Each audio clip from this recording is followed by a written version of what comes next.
A ver, hablemos de la entropía. Seguro que para muchos esta palabra suena a algo muy abstracto, ¿verdad? Es algo que tiene que ver con el desorden. Pero, y aquí viene lo importante, para un ingeniero, la entropía es de hecho una de las herramientas de diseño más potentes que tenemos a nuestra disposición.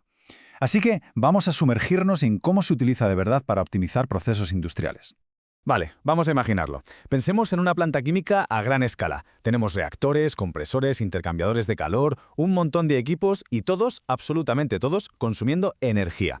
La cuestión es, ¿cuánta de toda esa energía se está perdiendo, se está desperdiciando por ineficiencias que son hasta cierto punto inevitables? La pregunta del millón para cualquier ingeniero es, ¿cómo podemos medir esa pérdida para, lógicamente, intentar minimizarla? Pues bien, la respuesta es precisamente la entropía. Es la que nos va a dar la clave para cuantificar eso que llamamos irreversibilidad.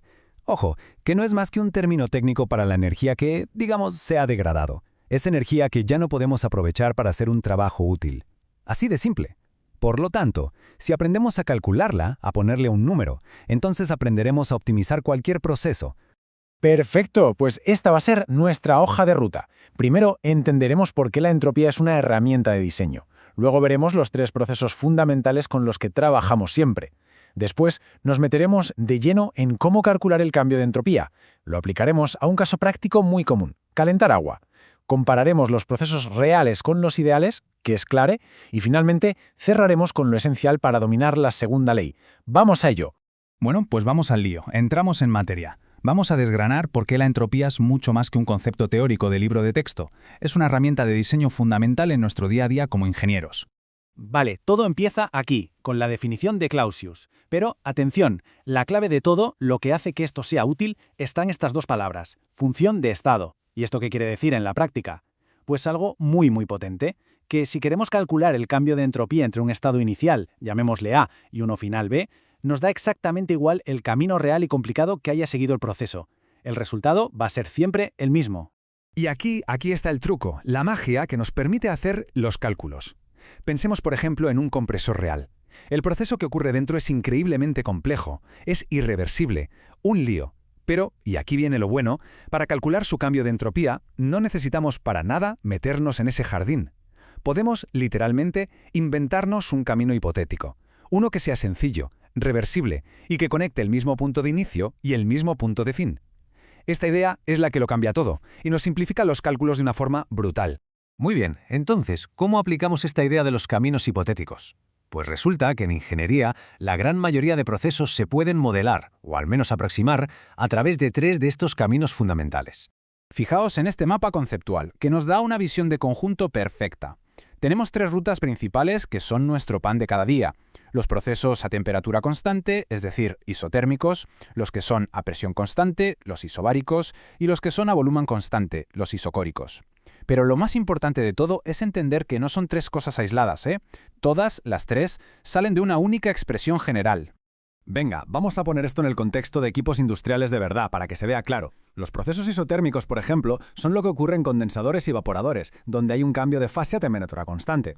Los isobáricos, que son súper comunes, los encontramos en casi cualquier intercambiador de calor o caldera.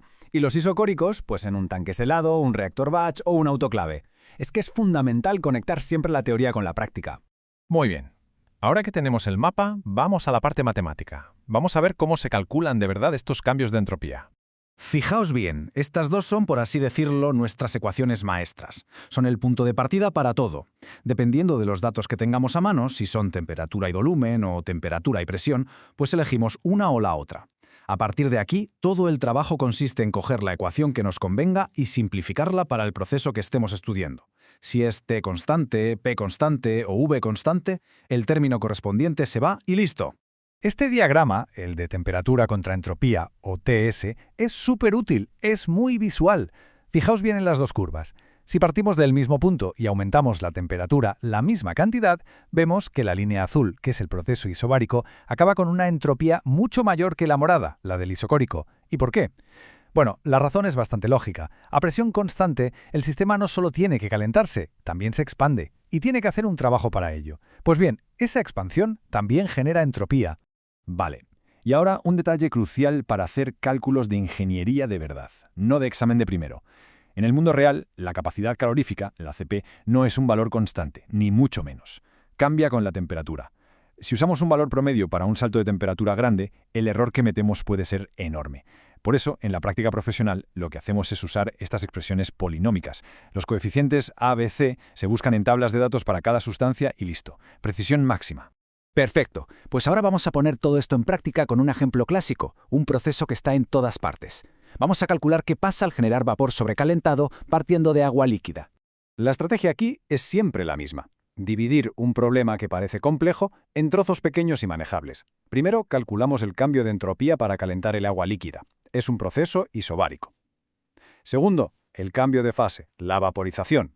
Este es a la vez isobárico e isotérmico. Y tercero, volvemos a calentar, pero esta vez el vapor. Otro proceso isobárico. Al final, la entropía total del proceso no es más que la suma de las tres.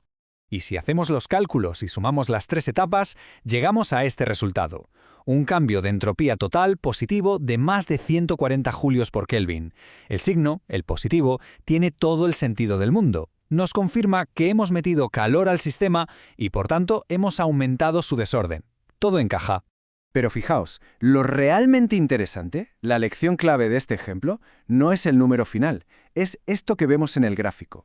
La vaporización, el simple cambio de fase, es responsable de casi el 80% de todo el cambio de entropía. Esto es una lección fundamental para cualquier diseño. Los cambios de fase son los que mandan. Dominan por completo el balance entrópico de un sistema. Hay que tenerlos siempre presente. Vale, hasta ahora todo ha sido con caminos ideales, reversibles, muy bonito. Pero ¿qué pasa en el mundo real? ¿Qué pasa en un equipo de verdad donde las cosas nunca son perfectas? El contraste es total, y es fundamental entenderlo. El proceso ideal de referencia, el que es reversible y adiabático, se llama isentrópico. Su cambio de entropía, por definición, es cero. Es nuestro 100% de eficiencia, nuestro objetivo inalcanzable. El proceso real, en cambio, es irreversible por culpa de la fricción, de las turbulencias. Siempre va a generar entropía. Y por eso su cambio de entropía siempre es positivo, mayor que cero. Vamos a verlo con otro ejemplo, la compresión de gas natural en un equipo real. Hacemos el cálculo del cambio de entropía y nos da un valor positivo. Ojo, que esto no es un error de cálculo. Todo lo contrario. Ese valor positivo es, precisamente, la medida directa de la ineficiencia, de la irreversibilidad de ese compresor. Es el número que nos dice cuánta energía se ha perdido, se ha degradado en el proceso. Y aquí lo tenemos. El cálculo nos arroja un delta S de casi 3 julios por Kelvin. Quiero que quede claro que este número no es solo un resultado académico. Es la firma de la ineficiencia de ese equipo. Nos está diciendo, en unidades concretas, cuánta energía se ha degradado y ya no podremos usar para nada útil en este compresor real. Muy bien, pues para ir cerrando vamos a recapitular. ¿Cuáles son las ideas clave que nos tenemos que llevar de todo esto para aplicarlas en la práctica de la ingeniería? En resumen, lo primero, la entropía no es desorden, es una herramienta para medir ineficiencia y optimizar diseños. Segundo, la clave es saber elegir la ruta de cálculo correcta para cada caso. Isotérmica, isobárica o isocórica. Tercero, hay que prestar especial atención a los cambios de fase, porque ya hemos visto que dominan el resultado. Y cuarto, y quizá lo más importante, en un proceso real, un delta S positivo no es un error, es la medida de la energía que hemos perdido para siempre. Y para terminar, os dejo con una pregunta para que le deis vueltas. Si ahora entendemos que la generación de entropía es, literalmente, potencial de trabajo que tiramos a la basura, ¿qué procesos industriales de los que conocemos son los que más energía desperdician? ¿Y cómo podríamos empezar a pensar en rediseñarlos? Ya sea una reacción, una separación, un simple intercambio de calor. Ahí, justo ahí, es donde el cálculo de la entropía deja de ser un simple ejercicio de clase y se convierte en un auténtico motor para la innovación.